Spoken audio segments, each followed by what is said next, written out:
Hi കൂട്ടുകാരെ, എല്ലാവർക്കും നമസ്കാരം. അനൻസ് വിരലിലോട്ട് എല്ലാവർക്കും ഒരിക്കൽ കൂടി സ്വാഗതം. ഇന്ന് ഞാൻ കപ്പ ബിരിയാണി ആയിട്ടാണ് വന്നിരിക്കുന്നത്. നമ്മളെ എല്ലും കപ്പയും ഉണ്ടാക്കുന്നത്, ബീഫ് വെച്ചിട്ടാണ് ഉണ്ടാക്കുന്നത്.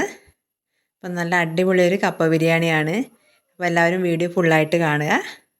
ചാനൽ സബ്സ്ക്രൈബ് ചെയ്യാതെ വീഡിയോ കാണുന്നവരുണ്ടെങ്കിൽ ഇന്ന് ചാനൽ സബ്സ്ക്രൈബ് ചെയ്തിട്ട് കാണുക. അപ്പം ഞാൻ കപ്പ എടുത്തിട്ടുണ്ട്. കപ്പയൊക്കെ ഒന്ന് പൊളിച്ച് ഇതേപോലെ ചെറിയ കഷ്ണമാക്കിയിട്ട് കൊത്തിയാണ് എടുക്കുന്നത്. അരിഞ്ഞോ കൊത്തിയോ നിങ്ങൾ എങ്ങനെയാണ് എടുക്കുന്നതെന്ന് വെച്ചാൽ അങ്ങനെ എടുക്കുക. ഞാൻ കൊത്തിയാണ് എടുക്കുന്നത്. ഈ വലുപ്പത്തിൽ കൊത്തി എടുക്കുന്നത്. നല്ല വേകുന്ന കപ്പയാണ്. അപ്പോൾ ഇത് എല്ലാണ്. എല്ലും ഇറച്ചിയും കൂടെ മിക്സ് ചെയ്തിട്ടുള്ള, നമുക്ക് കടയിൽ ചെന്നാൽ അങ്ങനെ മേടിക്കാൻ കിട്ടും. നമ്മൾ കപ്പ ബിരിയാണി ആയിട്ട് ഉണ്ടാക്കാൻ വേണ്ടിയിട്ട് ഇങ്ങനത്തെ ഇറച്ചിയാണ് എടുക്കുന്നത്. ഇത് എല്ലും കൂടെ കൂടിയിട്ടുള്ളതാണ്. അപ്പോൾ ഞാൻ കപ്പയൊക്കെ വൃത്തിയാക്കി കഴുകി വാരി വെച്ചിട്ടുണ്ട്. ഇനി അത് വേവിച്ചെടുക്കട്ടെ. അപ്പോൾ നമുക്ക് ഇറച്ചി എല്ലിലോട്ട് ആവശ്യമുള്ള, അതായത് ഇറച്ചിയിലോട്ട് ആവശ്യമായിട്ടുള്ള ഉള്ളി, ചെറിയ ഉള്ളി, സവോള, തക്കാളി, പിന്നെ കുറച്ച് വെളുത്തുള്ളി, ചെറിയ കഷ്ണം ഇഞ്ചി, ഇത്രയാണ്. ഇതെല്ലാം നമുക്ക് അരിഞ്ഞ് എടുക്കാം. അപ്പോൾ ഉള്ളിയെല്ലാം ഞാൻ അരിഞ്ഞെടുത്തിട്ടുണ്ട്. ചെറിയ ഉള്ളിയൊക്കെ 2-3 കഷ്ണമാക്കിയിട്ട് മുറിച്ചിട്ടാൽ മതി. ഇഞ്ചിയും വെളുത്തുള്ളിയും ചതച്ച്, തക്കാളി അരിഞ്ഞ് എല്ലാം കൂടി ഒരു കുക്കറിലോട്ട് ഇട്ട് കൊടുത്തേക്കാണ്. ഇനി അതിലോട്ട് കുറച്ച് മഞ്ഞൾപ്പൊടി ചേർത്ത് കൊടുത്ത്, 1 ടീസ്പൂൺ മഞ്ഞൾപ്പൊടി, 1 ടേബിൾ സ്പൂൺ മുളക് പൊടി, 1/4 ടീസ്പൂൺ ഗരം മസാല പൊടിച്ചത്, ഇത്രയും ചേർത്ത് കൊടുത്തിട്ട് നമുക്ക് ഇറച്ചി ഇട്ട് കൊടുക്കാം. അതായത് എല്ലും കൂടി ഇട്ട് കൊടുത്തിട്ട് നല്ല ആവശ്യത്തിന് ഉപ്പ് ഇട്ടിട്ട് നമുക്കിത് നല്ലപോലെ ഇളക്കിയെടുക്കാം. കൈ കൊണ്ട് നല്ലപോലെ ഇളക്കിയെടുക്കാം.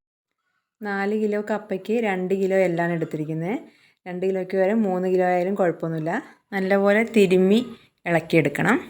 നമ്മൾ ഉള്ളിയൊന്നും വഴറ്റുന്നില്ല, അതേപോലെ ഇട്ട് കൊടുക്കുകയാണ്. അപ്പോൾ നല്ലപോലെ കൈ കൊണ്ടൊന്ന് ഞെരടി വഴറ്റിയെടുക്കണം. ഇനി നമുക്ക് ഇതിലോട്ട് ഒരു ഗ്ലാസ് വെള്ളം ഒഴിച്ച് നമുക്കിത് അടച്ച് വെച്ച് വേവിക്കാം. കുക്കറിലാണ്. ഒരു 4 വിസിൽ വരെ, ഇറച്ചിയുടെ വേവിനനുസരിച്ച് 4 വിസിൽ വരെ ഞാൻ വേവിക്കുന്നുണ്ട്.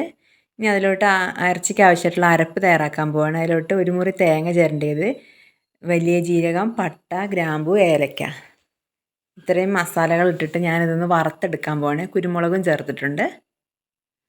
നമ്മളെ ഇറച്ചി മസാലക്കൂട്ട് അറിയില്ലേ, അത് തന്നെയാണ്, ഗരം മസാലക്കൂട്ടാണ്.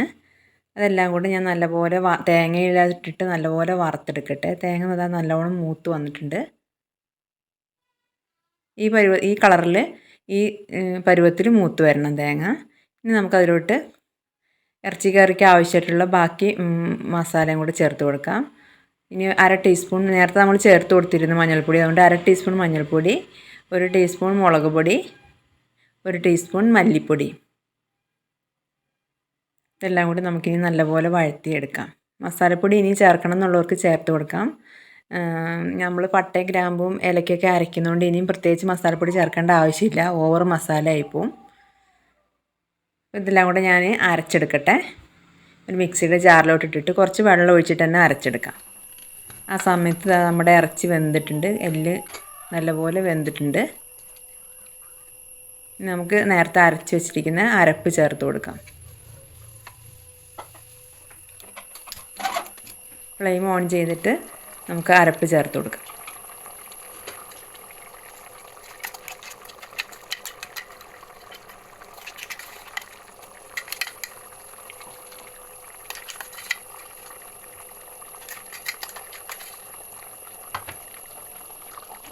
അരപ്പ് ചേർത്ത് കൊടുത്തിട്ട് നല്ലപോലെ തിളപ്പിക്കണത്. ഇതിന് അത്യാവശ്യം ചാറുണ്ട്. അപ്പോൾ നമ്മൾ കപ്പയിലിട്ട് ഇത് മിക്സ് ചെയ്യാനുള്ളതാണ്. അതുകൊണ്ട് ചാറൊന്ന് അത്യാവശ്യം വറ്റിച്ച് ഒന്ന് കുറുക്കിയെടുക്കണം. പിന്നെ ഈ മസാലയൊക്കെ ഒന്ന് പിടിക്കും വേണം.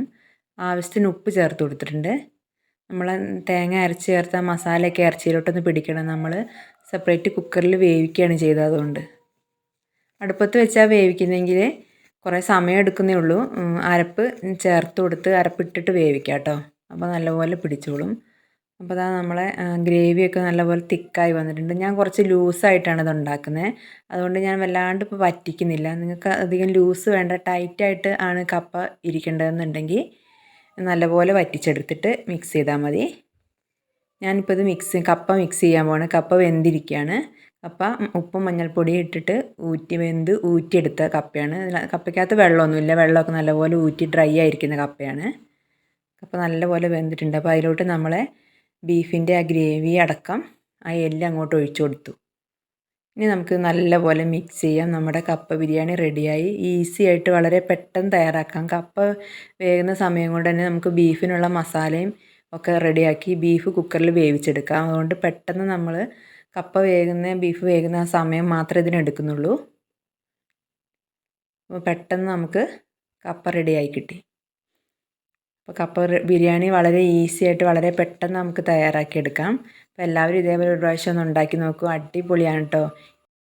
ഇത് കഴിച്ച് നോക്കിയിട്ടുള്ളവർക്ക് അറിയാം ഇതിൻ്റെ രുചി.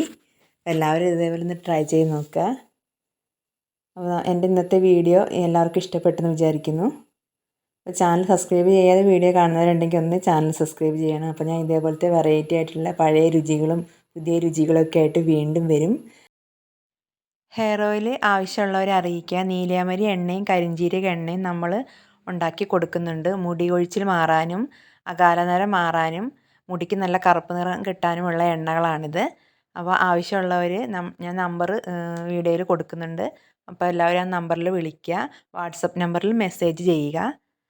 അപ്പം ഞങ്ങൾ അയച്ചു തരുന്നതായിരിക്കും. ഓർഡർ അനുസരിച്ച് മാത്രമേ ഞങ്ങൾ എണ്ണ ഉണ്ടാക്കുന്നുള്ളൂ. സ്റ്റോക്ക് ചെയ്ത് വെക്കുന്നില്ല എണ്ണ. അപ്പോൾ ഞാൻ വെറൈറ്റി ആയിട്ടുള്ള പുതിയ വീഡിയോ ആയിട്ട് വീണ്ടും വരും. നമുക്ക് വീണ്ടും കാണാം. Bye bye.